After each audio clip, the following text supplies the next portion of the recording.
préparer pas la recette de Rome, sûrement vous connaissez la recette de la coda alla vaccinara, mais moi je la prépare à la piémontaise.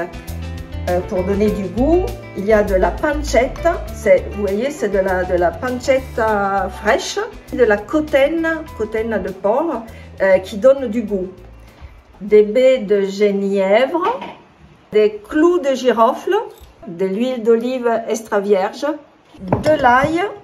Tous les ingrédients, vous les trouvez après la vidéo sur la chaîne YouTube. Donc, abonnez-vous à la chaîne YouTube La Cuisine de Marina Miroglio. Abonnez-vous, cliquez sur la petite cloche pour être prévenu sur les prochaines vidéos. Sinon, vous ne saurez pas les quantités des ingrédients utilisés. Les oignons, du persil, du romarin, une sauge pareille que je viens de cueillir dans le potager ici.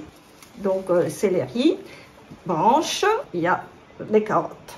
En bouillon, la grande différence entre la recette piémontaise et la recette de Rome, c'est qu'on utilise le vin rouge. Que ce vin-là, Nizza c'est una barbera, c'est au féminin, vraiment de Nizza Monferrato. Et la Barbera, mon grand-père et ma grand-mère avaient des vignes de Barbera. Toute mon enfance, de la cour, de la maison de campagne de mes grands-parents, je regardais dans la vallée, donc la colline en face, et il y avait les producteurs de la Cremosina, donc de ce vin. Un couteau, et vous écrasez avec la main. Donc là, je vais rajouter la pancetta. Et comme ça, ça va donner du goût. Du sel. Poivre. Attends.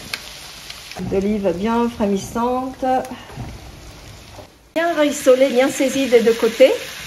On va rajouter tous les légumes que j'ai rissolés avant dans l'huile et dans le gras de la pancetta.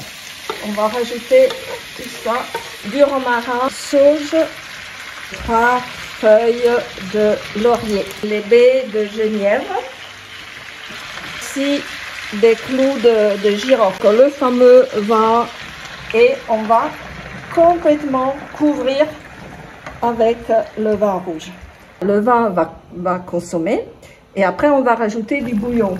Le bouillon, oignons, céleri, carottes, quelques morceaux de couenne. Une fois que le vin est évaporé, eh bien, on va rajouter du bouillon.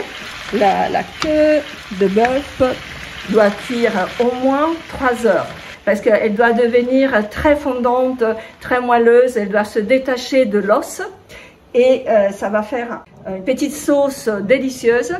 Et cette sauce délicieuse, on va l'utiliser pour faire des pâtes. Les tagliarines, des tagliatelles, les tagliatelles plus fines d'Italie, pour faire cette association qui est vraiment la traditionnelle, l'antique. Avec les pâtes comme premier plat, primo piatto, on met la sauce. Et la viande, on la mange pas avec, on la mange après comme deuxième plat, comme secondo. Jamais mélanger ensemble les gros morceaux de viande, voilà, avec les fines pâtes toutes délicates. Pour accompagner la viande, donc c'est pas dans la cuisson, c'est un accompagnement à part. Si vous avez envie de le couper très fin, mais là ils peuvent être aussi un peu grossiers, c'est pas grave parce qu'ils vont fondre. Et une fois qu'ils ont, oh, ça sent déjà bon. Un peu de sel. Après on rajoutera de l'eau et après on laisse mijoter tranquillement. Et moi je vais les garder un peu croquants. Mais si vous continuez, ça va devenir crémeux et ça va devenir une peperonata. C'est un plat typique du Monferrato, du Piémont, et c'est super bon parce qu'on peut le manger en antipasti.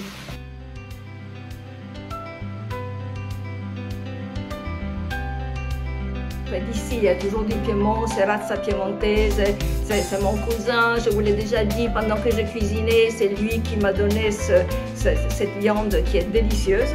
Cette maison extraordinaire que c'est Bersano.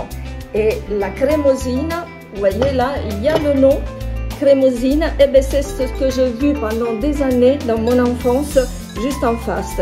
Et retrouver ce vin, c'est vraiment des souvenirs d'enfance, c'est très émouvant pour moi. Et il est extraordinaire. Il y a la crémosine et il y a la Generala qui est le vin supérieur. Donc moi j'ai utilisé la crémosine et j'ai bu le vin, la Generala.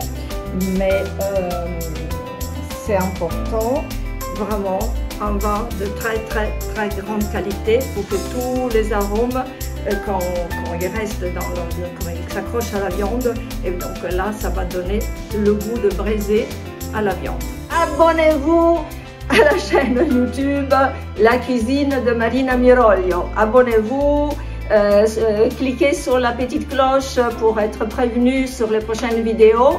Sinon, vous ne saurez pas les quantités des ingrédients utilisés.